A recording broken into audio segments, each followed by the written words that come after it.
ಆತ್ಮೀಯ ಕೇಳುಗರಿಗೆ ನಿಮ್ಮ ರಮಾಶ್ರೀ ನಾಡಿಗೇರ್ ಮಾಡುವ ನಮಸ್ಕಾರಗಳು. ರಮ್ಯ ಕಥಾಲೋಕಕ್ಕೆ ನಿಮಗೆಲ್ಲ ಮತ್ತೊಮ್ಮೆ ಸ್ವಾಗತ.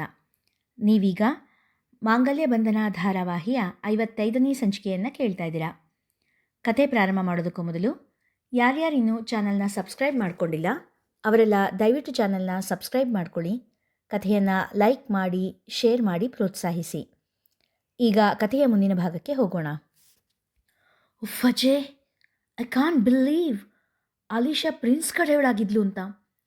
ಒಂದು ಕ್ಷಣ ನಾವು ಎಚ್ಚರ ತಪ್ಪಿದ್ರೂ ಮಾವನ್ ಕಳ್ಕೊಳ್ಬೇಕಾಗ್ತಿತ್ತು. ಎಂಥ ಅನಾಹುತ ಆಗ್ಬಿಡ್ತಾಯಿತ್ತು. ಅದು ಸರಿ, ನಿನ್ಗೆ ಹೆಂಗೆ ಗೊತ್ತಾಯಿತು ಅಲಿಶಾನ್ ಪ್ಲ್ಯಾನ್ ಬಗ್ಗೆ? ಅಚ್ಚರಿಯಿಂದ ಕೇಳಿದಳು ಚಾರು.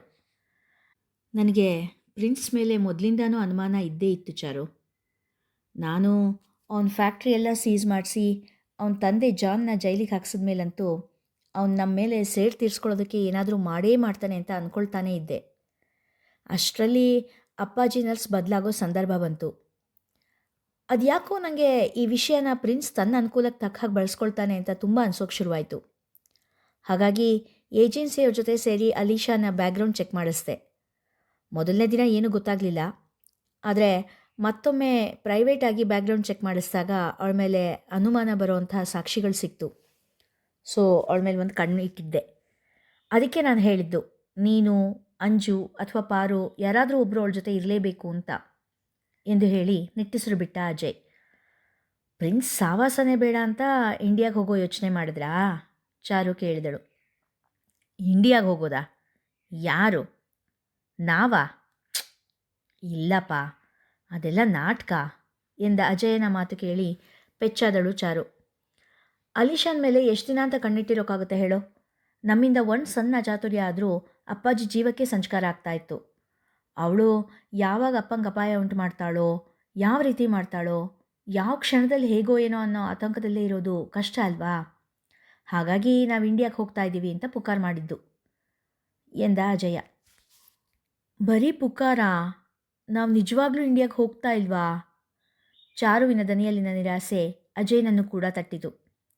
ಅವಳನ್ನು ತನ್ನ ಎದೆಗೆ ಒರಗಿಸಿಕೊಳ್ಳುತ್ತಾ, ಇಂಡಿಯಾಕ್ಕೆ ಹೋದರೆ ನಮಗೆಲ್ಲ ಸಿಗೋದು ಬರೀ ನೋವು, ತಿರಸ್ಕಾರ ಮಾತ್ರ.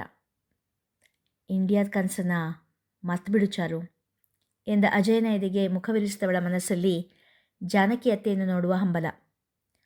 ನೀವು ನನ್ನ ಮನಸ್ಸಲ್ಲಿ ಆಸೆ ಹುಟ್ಟಿಸ್ಬಿಟ್ರಿ ಅಜಯ್ ಎಂದಳು ಸಣ್ಣ ದನಿಯಲ್ಲಿ. ಏನು ಮಾಡೋದು ಚಾರು? ಅಲಿಶಾ ತನ್ನ ಯೋಜನೆನ ಕಾರ್ಯರೂಪಕ್ಕೆ ತರಬೇಕು ಅಂದರೆ ಅವಳ ಮೇಲೆ ಒತ್ತಡ ತರಬೇಕು. ನಾವು ಇಲ್ಲಿಂದ ಇಂಡಿಯಾಗೆ ಹೋಗ್ತಿದ್ದೀವಿ ಅಂತ ಗೊತ್ತಾದರೆ ಅವಳು ಪ್ರಿನ್ಸ್ನ ಭೇಟಿ ಆಗಿಯೇ ಆಗ್ತಾಳೆ ಅಂತ ಊಹೆ ಮಾಡಿದ್ವಿ. ಹಾಗೇ ಆಯಿತು. ನಾವು ಇಂಡಿಯಾಗೆ ಹೋಗ್ತೀವಿ ಅಂತ ಗೊತ್ತಾದ ಕೂಡಲೇ ಪ್ರಿನ್ಸಿಗೆ ವಿಷಯ ತಿಳಿಸಿದ್ಲು. ಪ್ರಿನ್ಸ್ ಕೂಡ ಬುದ್ಧಿವಂತ.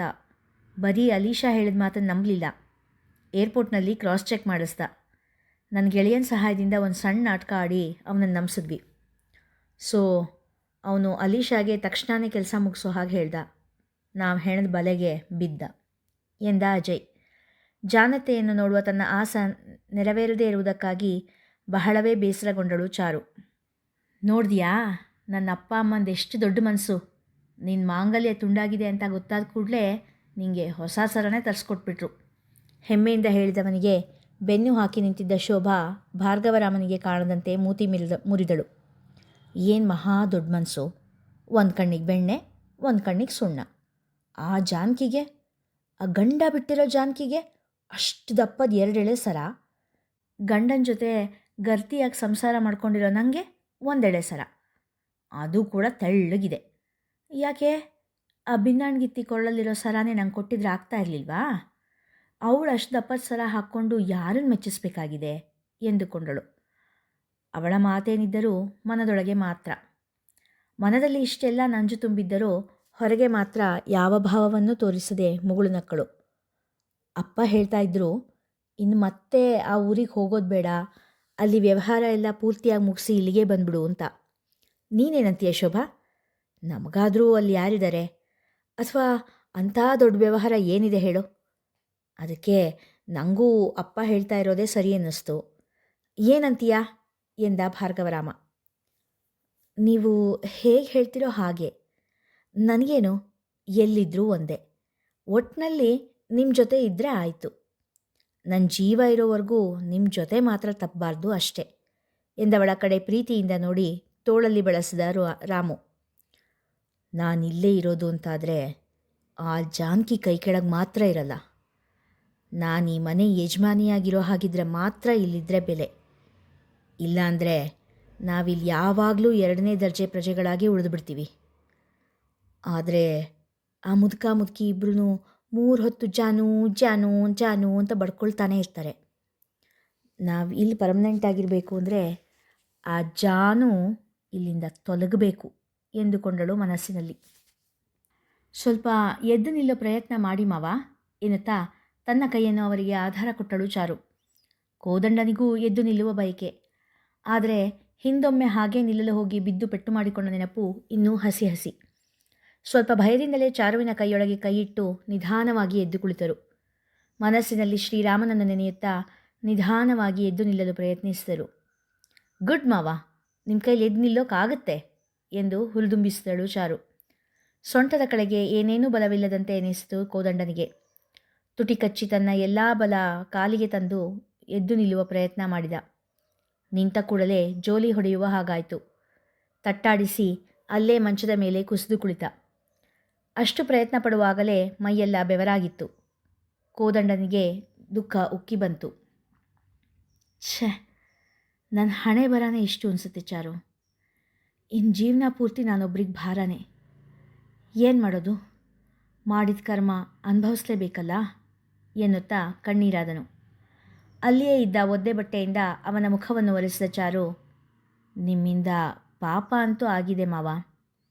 ಯಾರಿಗೆ ನಿಮ್ಮಿಂದ ನೋವಾಗಿದೆಯೋ ಅವ್ರಿಗೆ ಕ್ಷಮಿಸಿ ಅಂತ ಒಂದು ಮಾತಾದರೂ ಕೇಳಬೇಕಲ್ವಾ? ಇಲ್ಲೆಲ್ಲೋ ದೂರದಲ್ಲಿ ಬಚ್ಚಿಟ್ಕೊಂಡ್ರೆ ಪಾಪಕ್ಕೆ ಪ್ರಾಯಶ್ಚಿತ್ತ ಆಗಬೇಕಲ್ವ ಮಾವ? ನಿಮ್ಮ ತಂದೆ ತಾಯಿಯರ ಕ್ಷಮೆ ಕೂಡ ನೀವು ಕೇಳಬೇಕು. ಅವ್ರ ಕೊನೆಗಾಲದಲ್ಲಾದರೂ ಅವ್ರ ಬಾಳಿ ನೀವಿರೋದು ಬೇಡವಾ ಮಾವ ಎಂದಳು. ಹೌದಮ್ಮ, ಹೌದು. ಕೊನೆಗಾಲದಲ್ಲಿ ಮಗ ತಂದೆ ತಾಯಿಗೆ ಆಧಾರವಾಗಿರಬೇಕು. ಆದರೆ ನನ್ನ ಈಗಿನ ಸ್ಥಿತಿಲಿ ಅವ್ರಿಗೆ ಆಧಾರವಾಗಿರೋದಕ್ಕಿಂತ ನಾನೇ ಅವ್ರ ಮೇಲೆ ಆಧಾರ ಪಡೋ ಹಾಗಾಗಿದೆ. ನನ್ನನ್ನು ಈ ಸ್ಥಿತಿಲಿ ನೋಡಿದ್ರೆ ಅವ್ರಿಗೆ ಎಷ್ಟು ಸಂಕಟ ಆಗೋದಿಲ್ಲ ಹೇಳಮ್ಮ? ನಾನು ಎಲ್ಲೋ ದೂರದಲ್ಲಿ ಚೆನ್ನಾಗಿದ್ದೀನಿ ಅಂತ ಅಂದ್ಕೊಂಡಿದ್ದಾರೆ. ಅವ್ರು ಹಾಗೇ ನೆಮ್ಮದಿಯಾಗಿರಲಿ ಬಿಡು ಎಂದರು. ಸ್ವಲ್ಪ ಹೊತ್ತು ಯೋಚಿಸಿ, ಚಾರು, ಅಭಿರಾಮ ನನ್ನ ಮಗ ಅನ್ನೋದು ಇನ್ನೂ ನನ್ನ ಅಪ್ಪ ಅಮ್ಮಂಗೆ ತಿಳಿದಿಲ್ಲ ಅಲ್ವೇನಮ್ಮ ಎಂದು ಕೇಳಿದರು. ಇಲ್ಲ ಮಾವ, ಇನ್ನೂ ಹೇಳಿಲ್ಲ ತಲೆ ತಗ್ಗಿಸಿಯೇ ಹೇಳಿದಳು. ಅಭಿರಾಮನ್ನ ಊರಿಂದ ವಾಪಸ್ ಬಂದ್ಬಿಡೋಕೆ ಹೇಳಮ್ಮ. ಇನ್ನೂ ಅಲ್ಲಿರೋದು ಬೇಡ. ಅವರಿಗೆ ನನ್ನ ಈ ಸ್ಥಿತಿ ಗೊತ್ತಾಗೋದು ಬೇಡ. ಅವ್ರು ಸಂಕಟ ಪಡೋದು ಬೇಡ ನಿರ್ಧಾರದ ದನಿಯಲ್ಲಿ ಹೇಳಿದರು ಕೋದಂಡರಾಮ. ಚಾರು, ಅವ್ರು ಹೇಳ್ತಾ ಇರೋದು ಸರಿಯಾಗಿದೆ. ಅಭಿನ ವಾಪಸ್ ಬರೋದಕ್ಕೆ ಹೇಳು. ಎಷ್ಟು ದಿನ ಅಲ್ಲಿರೋದವನು? ಅವನ ಭವಿಷ್ಯದ ಬಗ್ಗೆ ಕೂಡ ಯೋಚನೆ ಮಾಡಬೇಕಲ್ವಾ? ಇಲ್ಲಿಗೆ ವಾಪಸ್ ಬಂದು ಇಲ್ಲಿನ ಬಿಸ್ನೆಸ್ ನೋಡ್ಕೊಳ್ಳೋಕೆ ಹೇಳು ಎಂದ ಆಗಷ್ಟೇ ಕೋಣೆ ಪ್ರವೇಶಿಸಿದ ಅಜಯ್. ಚಾರುವಿಗೆ ಅದೇಕೋ ದುಃಖ ಉಕ್ಕಿ ಬಂತು. ಅವಳ ಮನದಲ್ಲಿ ಅಭಿ ಯಾವಾಗಲೂ ಹೇಳುತ್ತಿದ್ದ ಜಾನಮನ ರೂಪ ತೇಲಿ ಬಂದಿತು. ಛೇ, ನೀವೆಲ್ಲ ಸ್ವಾರ್ಥಿಗಳು. ನಿಮಗೆ ಯಾರಿಗೂ ಹೆಣ್ಣಿನ ಮನಸ್ಸು ಅರ್ಥನೇ ಆಗಲ್ಲ ಎಂದವಳು ಕೋದಂಡರಾಮನ ಕಡೆ ತಿರುಗಿ, ನೀವು ತಾಳಿ ಕಟ್ಟಿ ಮಂಟಪದಲ್ಲೇ ಬಿಟ್ಟು ಓಡ್ ಬಂದ್ರಲ್ಲ, ಆ ಹೆಣ್ಣಿನ ಕ್ಷಮೆ ಕೂಡ ಬೇಡವಾ ನಿಮಗೆ? ಅವಳ ಕಣ್ಣೀರಿಗೆ ಬೆಲೆನೇ ಇಲ್ವಾ? ಒದ್ದೆ ಸ್ವರದಲ್ಲಿ ಕೇಳಿದಳು. ಕೋದಂಡ ಚಾರುವಿನ ದೃಷ್ಟಿ ತಪ್ಪಿಸಿದ.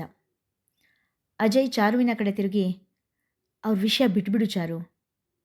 ಅವರು ಪಾಪ ತಮ್ಮ ಸಂಸಾರದಲ್ಲಿ ನೆಮ್ಮದಿಯಾಗಿದ್ದಾರೆ. ಮತ್ತು ನಾವು ಅಲ್ಲಿಗೆ ಹೋದರೆ ಅವ್ರ ಬಾಳಲ್ಲೂ ಬಿಲುಗಾಳಿ. ನಮಗೆ ಸಿಗೋದು ಬರೀ ತಿರಸ್ಕಾರ ಅಷ್ಟೇ ಎಂದ. ಸಂಸಾರ? ಎಲ್ಲಿ ಸಂಸಾರ? ಯಾರ ಸಂಸಾರ? ದನಿಯಲ್ಲಿ ವ್ಯಂಗ್ಯ ತುಂಬಿ ಹೇಳಿದಳು. ಗಂಡ ಇಲ್ಲಿ ಯಾವುದೋ ಹೆಣ್ಣಿನ ಜೊತೆ ಇರಬೇಕಾದ್ರೆ ಅವ್ರಿಗೆಲ್ಲಿ ಸಂಸಾರ? ಅಷ್ಟು ಹೇಳುವಷ್ಟರಲ್ಲಿ ಚಾರುವಿನ ಗಂಟಲು ಕಟ್ಟಿತ್ತು. ಅಂದರೆ ಅವರು ಇನ್ನೊಂದು ಮದುವೆ? ಅಜಯ್ ಕೇಳಿದಾಗ, ಇಲ್ಲ ರೀ, ಅವ್ರು ಇನ್ನೊಂದು ಮದುವೆ ಆಗಲಿಲ್ಲ ಎಂದಳು ಅಳುತ್ತಾ. ಚಾರು, ನಿಂಗೇನೋ ಕನ್ಫ್ಯೂಷನ್ ಆಗಿರಬೇಕಮ್ಮ. ಅವಳು ನನ್ನ ತಮ್ಮ ಭಾರ್ಗವರಾಮ್ನನ್ನೇ 2ನೇ ಮದುವೆ ಆಗಿದ್ದಾಳೆ ಹಾಗಂತ ಮಾವನೇ ಹೇಳಿದ್ದಾರೆ, ಕೋದಂಡರಾಮ ಗೊಂದಲದಿಂದ ಹೇಳಿದರು. ಏನು ಮಾವ, ನೀವದನ್ನು ನಂಬಿದ್ರಾ? ಭಾರತದ ಯಾವುದೋ ಮೂಲೆಯಲ್ಲಿರೋ ಒಂದು ಕುಗ್ರಾಮದಲ್ಲಿ ಸಂಪ್ರದಾಯಸ್ತ್ರ ಮನೆ ಹುಡುಗಿ ತನ್ನ ಮೈದ್ನನ್ನೇ ಎರಡನೇ ಮದುವೆ ಆದ್ಲು ಅಂದರೆ ನೀವು ನಂಬದ್ರಾ ಎಂದವಳು ತುಟಿ ವಗ್ರವಾಗಿಸಿ ವ್ಯಂಗ್ಯ ನಗೆ ನಕ್ಕು, ನಂಬ್ತೀರಾ ಬಿಡಿ. ಹ, ಯಾಕೆಂದರೆ ನಿಮ್ಮಿಂದ ಆ ಹೆಣ್ಣಿಗೇನೂ ಅನ್ಯಾಯ ಆಗಿಲ್ಲ ಅನ್ನೋ ಪರ್ದೆನ ಮನಸ್ಸಿಗೆ ಹಾಕ್ಕೊಂಡು ಬದುಕಬೇಕಿತ್ತಲ್ಲ.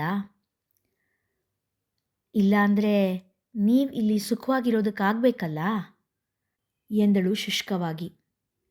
ಅವಳ ಮಾತನ್ನು ಕೇಳಿದ ಕೋದಂಡರಾಮ ಹಣೆ ಚಚ್ಚಿಕೊಂಡು ಅಳತೊಡಗಿದ. ಚಾರು ಅವನನ್ನು ಸಮಾಧಾನ ಮಾಡಲು ಹೋಗಲಿಲ್ಲ. ಭಾಮ, ನಾವಿವತ್ತು ರಾತ್ರಿ ರೈಲಿಗೆ ಊರಿಗೆ ಹೊಂಡ್ತೀವಿ. ಫಲಾಹಾರ ತಿನ್ನುತ್ತಿದ್ದ ಸುಶೀಲಾಬಾಯಿ ಹೇಳಿದರು.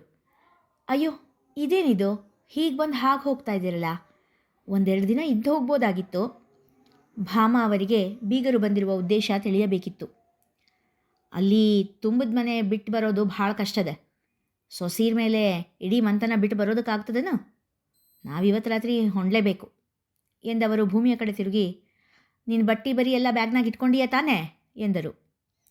ನಾನಾ ಎಂದು ಭೂಮಿ ಅಚ್ಚರಿಯಿಂದ ಕೇಳಿದರೆ, ಭೂಮಿನಾ ಎಂದು ಆಘಾತಗೊಂಡು ಕೇಳಿದ ಅನಿಲ. ಅಯ್ಯ, ಅದ್ಯಾಕೆ ಹಂಗೆ ಕಣ್ಣು ಬಾಯಿ ಬಿಟ್ಕೊಂಡು ಕೂತೀಯ? ನೀನು ನಮ್ಮ ಜೋಡಿ ಬರುವಾಕಿ ತಾನೇ ಎಂದರು ಜೋರಾಗಿ. ಭೂಮಿ ಯಾಕೆ ನಿಮ್ಮ ಜೊತೆ ಬರ್ತಾಳೆ? ಅವಳೆಲ್ಲಿಗೂ ಬರಲ್ಲ ಎಂದ ಅನಿಲ ಜೋರು ದನಿಯಲ್ಲಿ. ನಾನೆಲ್ಲಿಗೂ ಬರಲ್ಲ ಅಪ್ಪಾಜಿ, ನಾನು ಅವ್ರ ಜೊತೆ ಹೋಗಲ್ಲ ಎಂದು ಹೇಳುತ್ತಾ ತನ್ನ ಅಪ್ಪ ಅಣ್ಣನ ಮಧ್ಯೆ ಹೋಗಿ ನಿಂತಳು ಭೂಮಿ. ಏ ಹುಡುಗಿ, ನೀನೇ ನಮ್ಮ ಜೊತೆ ಆಟಾಡಕತ್ತೀಯೇನ? ನೀನೇ ತಾನೇ ನಾನು ನನ್ನ ಗಂಡನ ಮನೆಗೆ ಬರಬೇಕು, ನೀವು ಬಂದು ನಾನು ಕರ್ಕೊಂಡು ಹೋಗ್ರಿ ಅಂತ ತಾರು ಕಟ್ಟಿರೋಳು ಜೋರು ದನಿಯಲ್ಲಿ ಕೇಳಿದರು ಸುಶೀಲಾಬಾಯಿ. ನಾನಾ?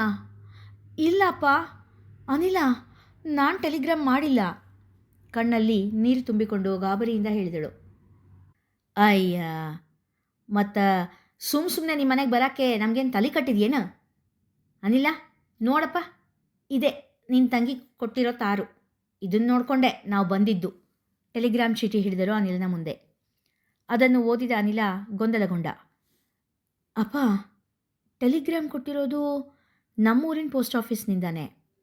ಸೆಂಡರ್ಸ್ ನೇಮು ಭೂಮಿಜಾ ಅಂತಾನೇ ಇದೆ ಎಂದ. ನೋಡಿ, ಇಲ್ಲೇನೋ ಗೊಂದಲ ಇದೆ. ಭೂಮಿ ಆಗಲಿ ನಾವಾಗಲಿ ಇದನ್ನು ಕೊಟ್ಟಿಲ್ಲ. ಯಾರು ಕೊಟ್ಟರೋ ಯಾಕೆ ಕೊಟ್ಟರೋ ಗೊತ್ತಿಲ್ಲ. ಇದನ್ನು ನಂಬ್ಕೊಂಡು ನೀವು ಇಲ್ಲಿ ತನಕ ಬರೋ ಹಾಗಾಯಿತು. ಕ್ಷಮಿಸಿ, ನಾವು ಭೂಮಿನ ಕಳಿಸೋಲ್ಲ ದೃಢವಾಗಿ ಹೇಳಿದರು ಜಗನ್ನಾಥ್. ನಮ್ಮನ್ನೇನು ಅಂದ್ಕೊಂಡಿರಿ ನೀವು? ಒಮ್ಮೆ ಬರ್ತೀನಿ ಅಂತೀರಿ, ಒಮ್ಮೆ ಬರಲ್ಲ ಅಂತೀರಿ. ಭೂಮಿ ನಮ್ಮನೆಗೆ ಸೇರಿದೋಳು, ಸುಮ್ಮನೆ ನಮ್ಮ ಕೂಡ ಕಳಿಸ್ರಿ ಎಂದಳು ಸುಶೀಲಾಬಾಯಿ ತುಸು ಜೋರಾಗಿ. ಇಲ್ಲ, ಭೂಮಿ ನಿಮ್ಮನೆಗೆ ಸೇರಿದವಳಲ್ಲ. ಅಲ್ಲಿ ಅವಳಿಗೆ ಸೇರಿದವ್ರು ಯಾರಿದ್ದಾರೆ? ಅವಳನ್ನು ನಾವು ಕಳಿಸಲ್ಲ ಅನಿಲ ಕೂಡ ಜೋರಾಗಿ ಹೇಳಿದ. ಅಯ್ಯ, ಕಳಿಸಲ್ಲ ಅಂದ್ರೆ ಹೆಂಗೆ? ನಮ್ಮನ್ನು ಅಲ್ಲಿಂದ ಇಲ್ಲಿಗೆ ಕರೆಸಿ ಅವಮಾನ ಮಾಡಬೇಕು ಅಂತಿದ್ದೀರಿ? ಮಾಧವರಾಯನಿಗೆ ಭೂಮಿಯನ್ನು ಹೇಗಾದರೂ ಮಾಡಿ ತಮ್ಮೊಡನೆ ಕರೆದುಕೊಂಡು ಹೋಗಲೇಬೇಕೆಂಬ ಹಠ. ನೋಡಿ, ನೀವು ಹೀಗೆ ಹಠ ಮಾಡೋದು ಚೆನ್ನಾಗಿರಲ್ಲ. ಯಾವ ಹಕ್ಕಿಂದ ಅವಳನ್ನು ನಿಮ್ಮನೆ ಕರಿತಾ ಇದ್ದೀರಾ? ಅನಿಲ ಕೂಡ ಬಗ್ಗುವನೇನಲ್ಲ. ನಮ್ಮ ರೋಹಿತ್ನ ಆಫೀಸಿಂದ ಇನ್ಶೂರೆನ್ಸಿಂದು ಲಕ್ಷ ಬಂದಿಲ್ವಾ? ಅದನ್ನೆಲ್ಲ ತಗೊಂಡಿಲ್ವಾ ನೀವು? ಆ ಹಕ್ಕಿಂದ ಕರಿತಾ ಇದ್ದೀವಿ ಸುಶೀಲಾಬಾಯಿ ಹೇಳಿದಾಗ ಜಗನ್ನಾಥ್ ಅವರು ಸೀದಾ ತಮ್ಮ ರೂಮಿಗೆ ಹೋದರು. ಒಂದು ಲಕೋಟೆ ತಂದು ಸುಶೀಲಾಬಾಯಿಯವರ ಮುಂದೆ ಹಿಡಿದರು. ನೋಡಿ, ನಿಮ್ಮ ದುಡ್ಡು ನಮಗೆ ಬೇಡ, ಅದನ್ನು ರೋಹಿತನ ತಾಯಿ ಸುಶೀಲಾಬಾಯಿ ಅವರ ಹೆಸರಿಗೆ ಕಳಿಸಿ ಅಂತ ರೋಹಿತ್ ಅವರ ಆಫೀಸಿಗೆ ಯಾವಾಗಲೂ ಪತ್ರ ಬರೆದು ಕಳಿಸಾಗಿದೆ. ಆದರೆ ಆಫೀಸ್ನವರು ಇನ್ಶೂರೆನ್ಸ್ ದುಡ್ಡನ್ನು ಹಾಗೆಲ್ಲ ಕೊಡೋಕ್ಕಾಗಲ್ಲ ಅಂದರು. ಆ ದುಡ್ಡು ನಮಗೆ ಬಂದ ಕೂಡಲೇ ₹1 ಕೂಡ ಇಟ್ಕೊಳ್ಳದೇ ಇರೋ ಹಾಗೆ ನಿಮಗೆ ತಲುಪಿಸ್ತೀನಿ ಎಂದಾಗ ಸುಶೀಲಾಬಾಯಿ, ಸರಿ ಹಂಗಾರೆ, ಇನ್ಮೇಲೆ ನಮ್ಮದು ನಿಮ್ಮದು ಋಣ ಹರಿತು. ನೋಡವ್ವ ಭೂಮಿ, ನಿಂಗಿದು ಕೊನೆಯ ಅವಕಾಶ. ಈಗ ಬರಲಿಲ್ಲ ಅಂದ್ರೆ ಮುಂದೆ ಆ ಮನೆ ಬಾಗ್ಲು ನಿಂಗೆ ಯಾವಾಗಲೂ ಮುಚ್ಚಿದಂಗೆನ ತಿಳ್ಕೊ ಎಂದರು. ಭೂಮಿ ತಲೆ ತಗ್ಗಿಸಿ ನಿಂತಳು. ಸರಿ ಹಂಗಾರೆ ಮಧು, ನಡಿ ಇನ್ನು ಹೊಂಡೋಣಂತೆ ಎಂದವರನ್ನು ಭಾಮ ತಡೆಯಲು ಹೋದರು. ಅನಿಲ ಕಣ್ಣಿನಲ್ಲೇ ಅಮ್ಮನಿಗೆ ತಡೆಯಬೇಡ ಎಂದು ಸನ್ನೆ ಮಾಡಿದನು. ಬೇರೆ ಯಾರೂ ತಡೆಯದೇ ಇದ್ದಾಗ ದುರ್ದಾನ ತೆಗೆದುಕೊಂಡವರಂತೆ ಅಲ್ಲಿಂದ ಹೊರಟು ಹೋದರು. ಇಲ್ಲಿಗೆ ಇಂದಿನ ಸಂಚಿಕೆ ಮುಗಿಯಿತು. ಮುಂದಿನ ಕಥೆ ಮುಂದಿನ ಸಂಚಿಕೆಯಲ್ಲಿ. ಅಂದಹಾಗೆ ಭೂಮಿ ಗಂಡನ ಮನೆಗೆ ಟೆಲಿಗ್ರಾಮ್ ಕೊಟ್ಟಿರೋರು ಯಾರಿರ್ಬೋದು? ಗೆಸ್ ಮಾಡಿ ಉತ್ತರನ ಕಮೆಂಟ್ ಬಾಕ್ಸ್ನಲ್ಲಿ ಬರಿತೀರಾ ಅಲ್ವಾ?